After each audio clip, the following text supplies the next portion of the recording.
Good morning बच्चों, स्वागत है आप सभी का आज के इस वीडियो में, जिसमें हम सॉल्व करने वाले हैं 31 अगस्त 2020 की क्लास 10th की इंग्लिश मीडियम की वर्कशीट्स को।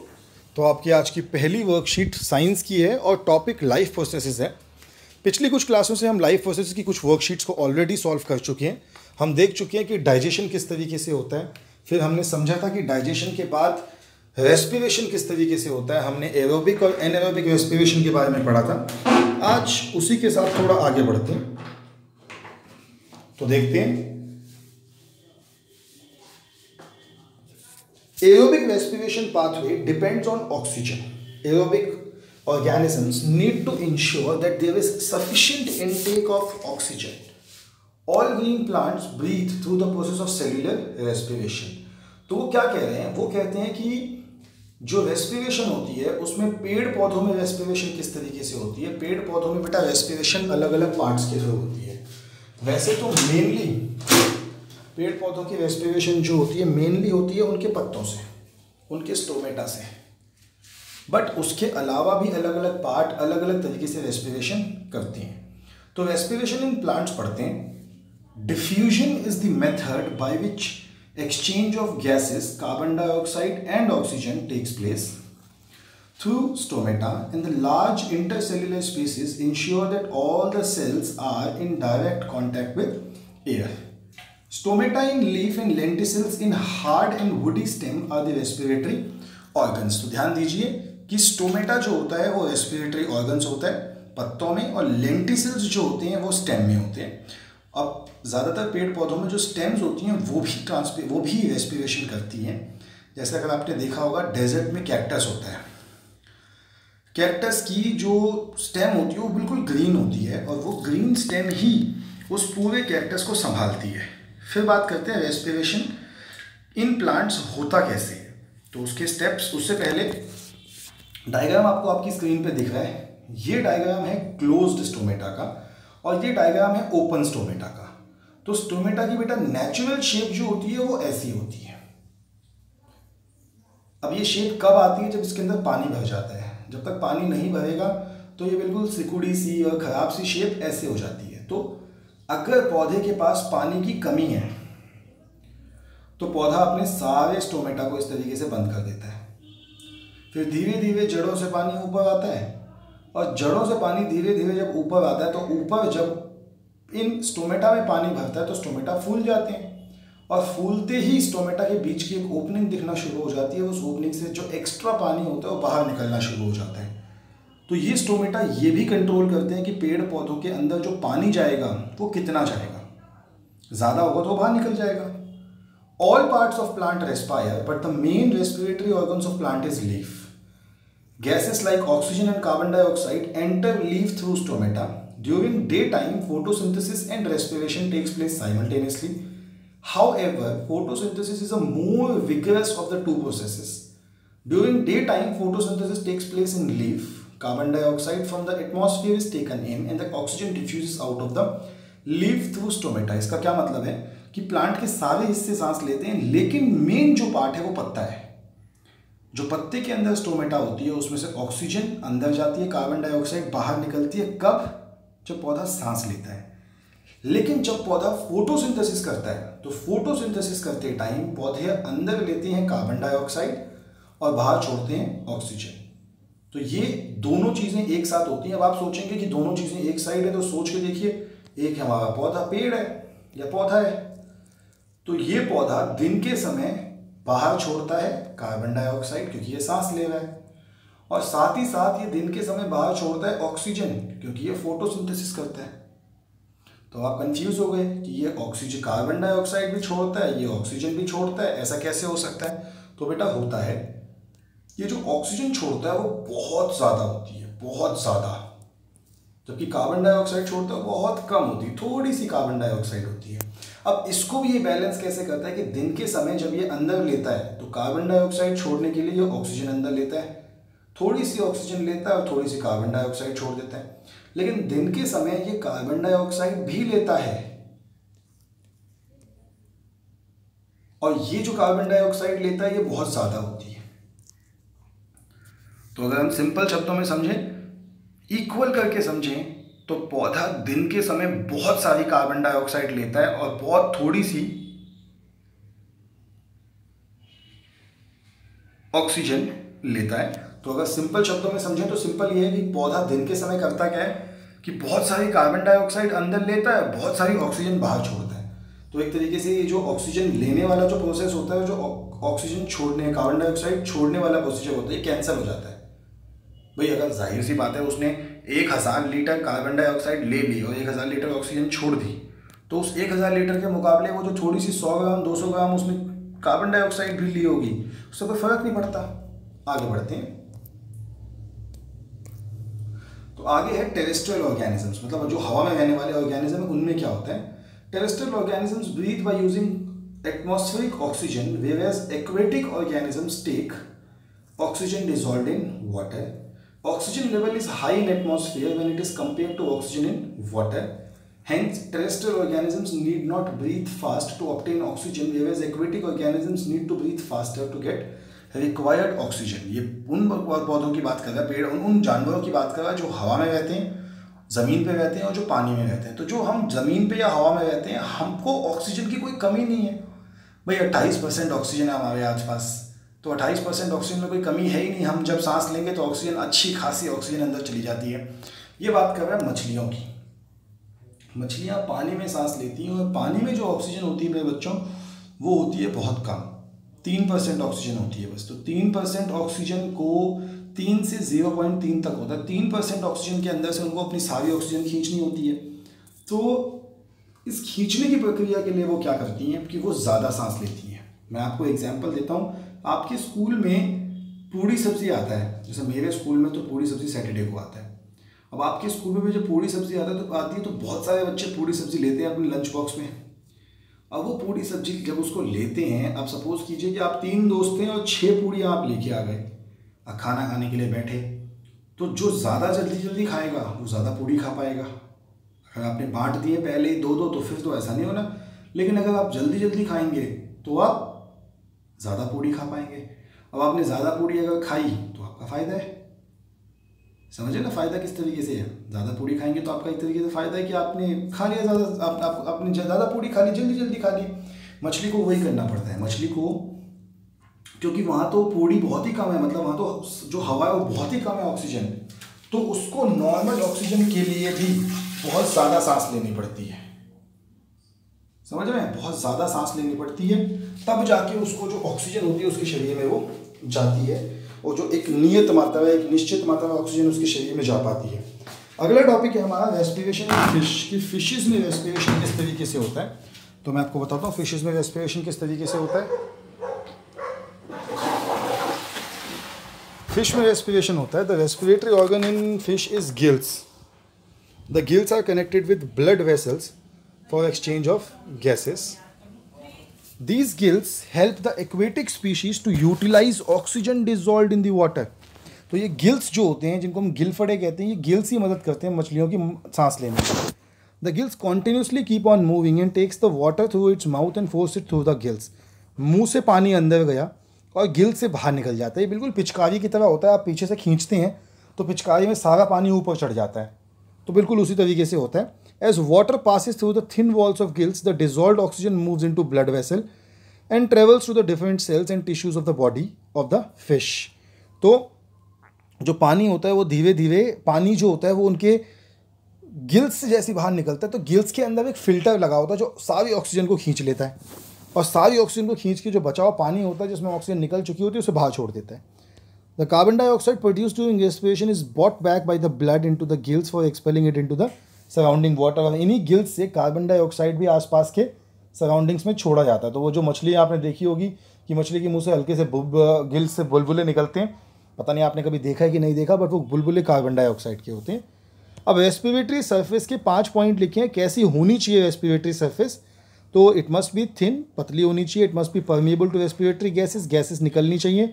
Must be moist either with water और म्यूकस, तो मॉइस्ट यानी कि चिकनी होनी चाहिए, गीली होनी चाहिए। Should have large surface area, surface area ज़्यादा होना चाहिए। It should be in direct और indirect contact with source of oxygen, और ऑक्सीजन के साथ उसका डायरेक्ट या इनडायरेक्ट कॉन्टैक्ट होना चाहिए। आगे बढ़ते हैं। लेट अस प्रैक्टिस नाउ, चलिए प्रैक्टिस कर लेते हैं। तो पहला क्वेश्चन है, name the respiratory organ of plant and draw the diagram of that part which helps in the exchange of gases. तो रेस्पिरेटरी पार्ट पूछा है, तो ये रहा हमारा answer. All parts of plant respire but the main respiratory organ of plant is leaf. Gases like oxygen and carbon dioxide enter leaf through stomata. और ये आपके डायग्राम होगा एक ओपन स्टोमेटा का और एक क्लोज स्टोमेटा का। तो ये आपका आंसर नंबर हो गया 1। 5 सेकंड का टाइम है आपके पास, 5 सेकंड का टाइम है, फटाफट नोट डाउन कर लीजिए, फिर आगे बढ़ेंगे। चलिए, मुझे उम्मीद है कि आपने नोट डाउन कर लिया होगा। स्क्रीन चेंज कर रहा हूँ फिर मैं, सेकंड क्वेश्चन देख रहे हैं क्या है। 3, 2, 1 गो। सेकंड क्वेश्चन है, हाउ डू प्लांट्स ब्रीथ, कि प्लांट ब्रीदिंग कैसे करती हैं। तो बेटा प्लांट ब्रीथ है, ये लिखा है, diffusion is the method by which exchange of gases takes place through stomata and large intercellular spaces ensure that all the cells are in direct contact with air. Stomata in leaves and denticles in hard and woody stems are the respiratory organs. And एक point ये भी आएगा कि all green plants breathe through the process of cellular respiration. ये आपका second answer बनेगा पूरा। आधे अधूरे में काम नहीं चलेगा, लिखेंगे तो पूरा लिखेंगे, कहते हैं ना छीन के लेंगे अपना हक, बस बस बस बिल्कुल वैसे ही होगा। चलिए फिर आगे बढ़ते हैं, आपके तीसरे क्वेश्चन को देखते हैं कि तीसरा क्वेश्चन आपका क्या है। तो तीसरा क्वेश्चन है, how do plants breathe at night. बेटा बिल्कुल इसका आंसर सिंपल आप लिख देंगे यस, कोई बिल्कुल टेंशन लिए बिना आपने आंसर लिखना है yes, plants breathe at night. हाँ, पौधे रात को सांस लेते हैं। अगला क्वेश्चन है, हाउ डू फिशेस ब्रीथ। बहुत ही बड़ा आंसर होगा इसका, ये होगा, the respiratory organ of fish is gills. The gills are connected with blood vessels for exchange of gases. These gills help the aquatic species to utilize the oxygen dissolved in the water. The gills continuously keep on moving and takes the water through its mouth and force it through the gills. ये वाला point आप छोड़ भी सकते हो वैसे। As water pass through the thin walls of the gills, the dissolved oxygen moves into the blood vessels and travels to the different cells of the tissue and back to the fish, और carbon dioxide is bought back. तो ये पूरा आपके point हो जाएंगे third answer के, fourth answer के sorry. और फिफ्थ है, what are the 3 characteristics of respiratory surface cut गया। What are the 3 characteristics of respiratory surface. तो ये लिखिए कैरेक्टरिस्टिक्स ऑफ रेस्पिरेटरी सरफेस, अपना 1, 2, 3, 4, 5 पॉइंट है, कोई भी 3 जो आपको पसंद हो वो कोई भी 3 लिख लीजिए, आपका फिफ्थ आंसर बनेगा। तो देख ही लिया आपने कितने आंसर आपके सामने। हमने 5 क्वेश्चन डिस्कस कर लिया, बस एक क्वेश्चन का आंसर आपको मैंने वर्बल बताया है, तो उस क्वेश्चन का आंसर जो वर्बल बताया उसको वर्बली लिखेंगे। बहुत सिंपल आंसर मैंने आपको बताया। कैरेक्टर की तीसरे वाले का, do plants breathe at night, तो यस लिखा जाएगा। वही आपके पास टाइम है, 5 सेकंड का टाइम देता हूँ। स्क्रीनशॉट लेना है स्क्रीनशॉट ले लो, पॉज करके लिखना है पॉज करके लिख लो, फिर आगे बढ़ते हैं। चलिए आपने नोट डाउन कर लिया होगा मेरे हिसाब से, तो आगे बढ़ते हैं। अगली वर्कशीट आज की है मैथ्स की, और टॉपिक है कोऑर्डिनेट ज्योमेट्री डिस्टेंस फार्मूला। क्या होती है कोऑर्डिनेट ज्योमेट्री। तो बेटा कोऑर्डिनेट ज्योमेट्री 2 पॉइंट्स के बीच में डिस्टेंस मेजर करने में हेल्प करती है। कोई भी 2 पॉइंट हैं, अगर आप उन 2 पॉइंट्स के बीच में ये मेजर करना चाहते हो कि यहाँ से वहाँ जाने में कितना डिस्टेंस है, वो आप मेजर करोगे डिस्टेंस फार्मूला के थ्रू। तो ये 2 लड़कियां लीना और रिया भी बात कर रही हैं कि town B is located 36 kilometre east and 15 kilometre north of the town A. How would you find the distance between the town A to B without actually measuring it. तो बेटा इस सिचुएशन को ग्राफिकली रिप्रेजेंट उन्होंने किया है। We may use Pythagoras theorem to calculate the distance. तो आप Pythagoras theorem भी यूज़ कर सकते हो डिस्टेंस कैलकुलेट करने के लिए। तो आगे उन्होंने कहा है कि now suppose 2 points lie on X axis, we find the distance between them. रिया for instance consider 2 points A 40 and 60। तो वो कहते हैं कि ये पॉइंट्स हैं, A अपना ये 40 है और C है 60, एक दूसरा 60, C है 03 और D है 08। तो वो कहता है कि अगर आपको AB का डिस्टेंस निकालना हो तो कैसे निकालोगे। भाई मुझे दिख रहा है A 4 पे है, B 6 पे है, तो डिस्टेंस कितना हो गया 4 और 6 के बीच में 2 का डिस्टेंस हो गया। Next we find the distance of A from C। अब अगर A का C से डिस्टेंस निकालना हो, ये थोड़ा सा मुश्किल है। पर पाइथागोरस थ्योरम लगा के आप निकाल सकती हो, ये 4 है, ये 3 है, तो ये 5 आ जाएगा। हम पढ़ेंगे कि बेटा डिस्टेंस फार्मूला क्या होता है। तो मैं आपको बताऊं डिस्टेंस फार्मूला होता क्या है। डिस्टेंस फार्मूला एक तरीका है जिससे आप चीज़ों को एक ग्राफ में 2 पॉइंट्स के बीच का डिस्टेंस निकाल सकते हो। तो ये उन्होंने कुछ टिप्स लिखी हैं, वो पढ़ लेते हैं। Position of a point P in the Cartesian plane with respect to coordinate axis is represented by the ordered pair X and Y called coordinates. 9th class में आपने पढ़ा था कि ऑर्डिनेट और एब्सिसा हमारे 2 पॉइंट होते हैं और इनको हम एक्स एक्सिस और वाई एक्सिस की फॉर्म में रिप्रेजेंट करते हैं, ग्राफ बनाते हैं। आपने 3rd चैप्टर 9th का पढ़ा था, तो ग्राफ बनाने भी आपने सीखे होंगे। X ordinate is called abscissa and Y ordinate is called ordinate. The part of intersection of X axis and Y axis is called origin O and the coordinates of O are 0 0। तो ये graph का बिल्कुल बीच वाला point जो होता है वो origin या 0 0 कहलाता है। The part of intersection of X axis and Y axis is called origin, ये हमने पढ़ लिया अभी। Any point on x-axis is in the form of x0 and any point on the y-axis is in the form of y0, y। तो अगर x-axis का point होता है तो उसका बेटा y0 होता है, तो इसको हम x जो भी वैल्यू है x की 0 से रिप्रेजेंट करते हैं। अगर y-axis का पॉइंट होता है तो उसमें उसका y जो y-axis का पॉइंट होता है उसका x0 होता है। डिस्टेंस फॉर्मूला क्या होता है कि when 2 points lie on the same coordinate axis, one of their coordinates will be 0, the distance between them is the difference of their coordinates. तो अगर 2 पॉइंट्स अगर कहीं ग्राफ में है तो हम चाहें तो उनके बीच का डिस्टेंस भी निकाल सकते हैं। कैसे निकाल सकते हैं उनके बीच का डिस्टेंस? उनके बीच का डिस्टेंस निकालने के लिए हमको लगाना पड़ेगा बेटा डिस्टेंस फार्मूला। क्या होता है ये डिस्टेंस फार्मूला, ये भी हम समझेंगे अब। तो डिस्टेंस फार्मूला है ये जो लिखा हुआ है, d is equals to under root x2 minus x1 का square plus y2 minus y1 का स्क्वायर। तो ये x2 माइनस x1 का स्क्वायर और y2 माइनस y1 का स्क्वायर जो ये फार्मूला है, ये फार्मूला डिस्टेंस फार्मूला कहलाता है, जहाँ पे d डिस्टेंस है और जो भी 2 पॉइंट्स आपको दिए हैं वो 2 पॉइंट्स आपके x2 x1 और y2 y1 हो जाएंगे। तो ध्यान दीजिएगा इसको हम आगे बढ़ेंगे इसी के साथ। तो ये ओरिजिन की बात लिखी है, कोई मतलब इतना इंपॉर्टेंट पॉइंट नहीं है। अब सीधा क्वेश्चन पे मूव करते हैं। पहला क्वेश्चन है true and false. X coordinate is known as ordinate and Y coordinate is known as abscissa. तो यहाँ लिखा है X coordinate is called abscissa, तो ये तो फॉल्स हो गया बेटा, पहला वाला ही फॉल्स है। दूसरा है coordinate of point on X axis at a distance of 4 units on the left side. तो पहले अगर मैं ग्राफ की बात करूँ तो ग्राफ में लेफ्ट साइड का एक्स जो होता है वो प्लस का होता है और राइट साइड का प्लस का होता है और लेफ्ट साइड का एक्स जो होता है वो माइनस का होता है। वो कह रहा है ये पॉइंट है distance of 4 units on left, तो यहाँ पे होगा, तो ये होगा -4। अब अगर इसके पॉइंट की बात करें तो वो कह रहा है कि इसके पॉइंट 40 होने चाहिए। बेटा मेरे हिसाब से तो इसके पॉइंट -40 होना चाहिए। y तो 0 सही है लेकिन x इसका -4 होना चाहिए, उन्होंने 4 लिखा तो ये भी हमारा फॉल्स है। अब तीसरा क्वेश्चन इंपॉर्टेंट है। तीसरे क्वेश्चन में वो कहते हैं कि भैया find the distance between the following pair of points. इनके बीच में डिस्टेंस निकालो, तो हमने कहा निकाल लेते हैं भाई, डिस्टेंस निकालना कौन सी बड़ी बात है। तो देखते हैं इनके बीच का डिस्टेंस। डिस्टेंस है आपका, पहला क्वेश्चन है 3 2 और 6,6। अब ये 3 2 और 6,6 क्या है? तो पहला जो पॉइंट है उसके पहले पॉइंट को मैं कहता हूँ x1 और दूसरे को कहता हूँ x2। दूसरा जो पॉइंट है उसके पहले को कहता हूँ x2 और दूसरे को कहता हूँ y2। मैंने तो थोड़ा सा गलत बोल दिया शायद। पहला पॉइंट x1, दूसरा पॉइंट y1, दूसरे का पहला पॉइंट x2 और दूसरा पॉइंट y2। d कितना होगा? d हो जाएगा आपका x2 माइनस x1 का square plus y2 minus y1 का स्क्वायर। आपके सामने है पॉइंट। तो x2 माइनस x1 का square plus y2 minus y1 का स्क्वायर समझ लेते हैं। d is equals to x2 minus x1 कितना होगा? 6 माइनस 3 का square plus y2 minus y1 कितना होगा?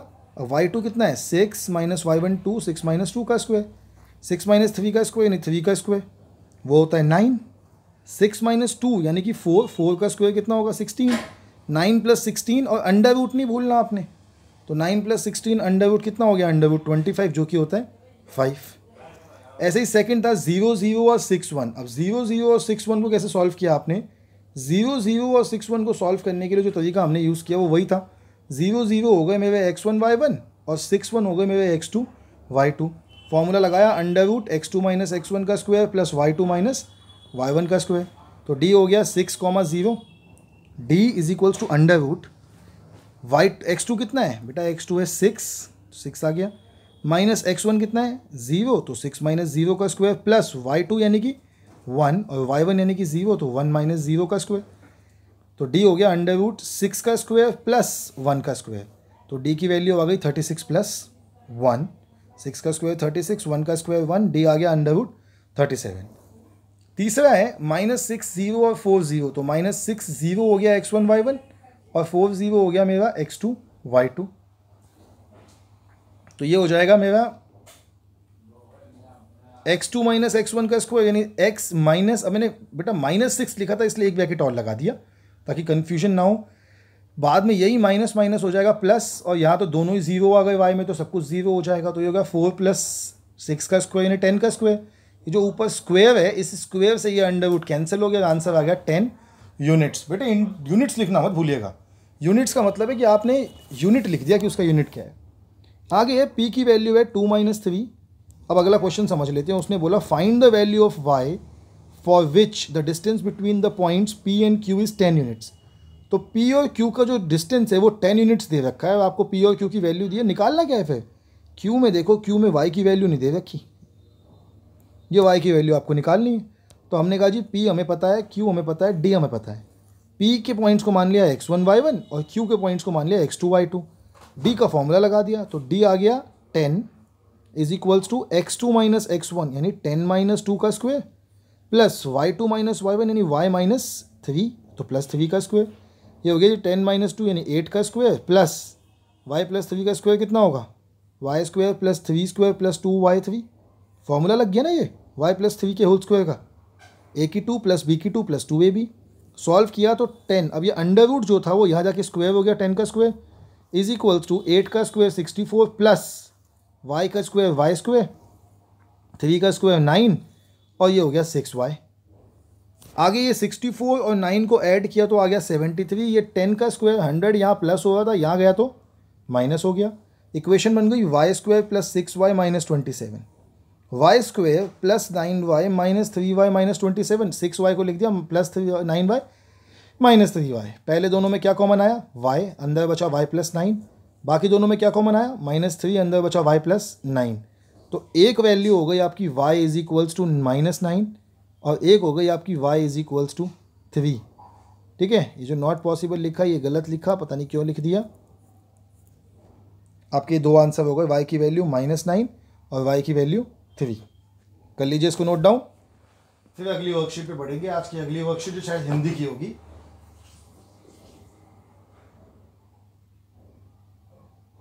तो मुझे लगता है बच्चों आपने नोट डाउन तो कर भी ली होगी ये वर्कशीट, तो अब आगे बढ़ते हैं आपकी अगली वर्कशीट पे। मूव कर रहा हूँ मैं, 3 2 1 गो। तो अगली वर्कशीट है हिंदी की और टॉपिक है लखनवी अंदाज, संदर्भ का पाठ 12। बच्चों जैसे आप जान चुकी हैं कि लखनवी अंदाज पाठ यशपाल जी द्वारा रचित एक व्यंग्य है। इस पाठ में लेखक ने समाज में व्याप्त दिखावेपन की प्रवृत्ति पर कटाक्ष किया है। इसी संदर्भ में एक लखनऊ के नवाब का उल्लेख करते हुए उन्होंने रेल यात्रा की एक घटना का वर्णन किया। इस पाठ का एक अंश यहाँ दिया जा रहा है, इसे ध्यानपूर्वक पढ़िए और पूछे गए प्रश्नों का उत्तर दीजिए। गाड़ी छूट रही थी, सेकंड क्लास के एक डिब्बे को खाली समझकर जब दौड़कर उसमें चढ़ गए। अनुमान के प्रतिकूल डिब्बा निर्जन नहीं था। एक बर्थ पर लखनऊ के नवाबी नस्ल के एक सफ़ेदपोश सज्जन बहुत सुविधा से पालथी मारे बैठे थे। सामने दो ताजे चिकने खीरे तौलिए पर रखे थे। डिब्बे में हमारे सहसा कूद जाने से सज्जन की आंखों में एकांत चिंतन में विघ्न का असंतोष दिखाई दिया। सोचा हो सकता है ये भी कहानी के लिए सूझ की चिंता में हो। नवाब साहब ने संगति के लिए उत्साह नहीं दिखाया। हमने भी उनके सामने की बर्थ पर बैठकर आत्मसम्मान में आंखें चुरा ली। तो आगे बढ़ते हैं प्रश्नों की तरफ। मैं थोड़ा सा ऊपर कर गया। पहला प्रश्न देखिए, इस कहानी में लेखक ने किस प्रवृत्ति पर व्यंग्य किया है? तो बेटा इस पाठ में लेखक ने समाज में व्याप्त दिखावेपन की प्रकृति पर कटाक्ष या फिर व्यंग्य किया है। दूसरा है, लेखक क्या सोचकर किस डिब्बे में चढ़ गए? तो गाड़ी छूट रही थी और सेकंड क्लास के एक डिब्बे को खाली समझकर जरा दौड़कर वे उसमें चढ़ गए, उन्हें लगा खाली है। तीसरा है कि डिब्बे में चढ़ते ही लेखक ने क्या देखा? तो डिब्बा निर्जन था, तो ये आपका पहला प्रश्न है बेटा, ये दूसरा है और अब तीसरा कर रहे हैं। डिब्बा निर्जन था, ये तीसरा प्रश्न है। डिब्बा निर्जन नहीं था। एक बर्थ पर लखनऊ के नवाबी नस्ल के एक सफ़ेदपोश सज्जन बहुत ही सुविधा से पालथी मारे बैठे थे। सामने 2 ताजे चिकने खीरे तौलिए पर रखे थे और डिब्बे में मारे सहसा कूद जाने से सज्जन की आंखों में एकांत चिंतन में विघ्न का असंतोष दिखाई दिया। पूरा लिखना, क्योंकि उन्होंने पूछा था कि जब उन्होंने डिब्बे में चढ़े तो उन्हें क्या दिखा। तो ये क्या दिखा वाले का हमारा पूरा उत्तर आपके सामने है। कर लीजिए नोट डाउन, आपने 3 क्वेश्चन लिख लिए।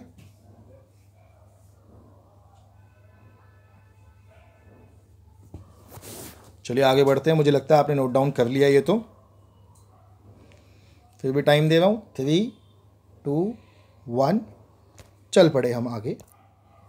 तो चौथा प्रश्न है कि उपरोक्त गद्यांश में जहां आपको लगता है कि पंक्ति में कटाक्ष या व्यंग्य किया गया है, उन पंक्तियों को पहचान कर लिखिए। तो देखते हैं व्यंग्य कहाँ कहाँ किया गया है। तो सबसे पहला तो व्यंग्य ये है कि नवाबी नस्ल के एक सफ़ेदपोश सज्जन 2 ताजे चिकने खीरे तौलिए पर रखे, आंखों में एकांत चिंतन में विघ्न का असंतोष, यह भी कहानी के लिए सूझ की चिंता में हों, आत्मसम्मान में आंखें चुरा ली। तो ये आपको 1, 2, 3, 4, 5 बेटा मैंने आपके सामने लिख दिए हैं। आपको 5 में से 3, 4, 2, 3 जो पसंद आए वो लिख लीजिए। वैसे मेरे हिसाब से तो पाँचों के पाँचों लिख दो। पाँचों एक तरीके से कटाक्ष हैं। पूर्ण रूप से कटाक्ष तो ये है कि यही वाला है कि यह भी कहानी के लिए सूझ की सोच में हो, परंतु कटाक्ष वैसे देखा जाए तो ये पूरा का पूरा ही अपने आप में कटाक्ष है। तो हम आगे बढ़ेंगे और आज की वर्कशीट यहीं पे समाप्त होती है फिर आपकी। तो हम आपसे कल फिर मिलेंगे बच्चों, कल की वर्कशीट्स के साथ। तब तक के लिए stay healthy and stay safe.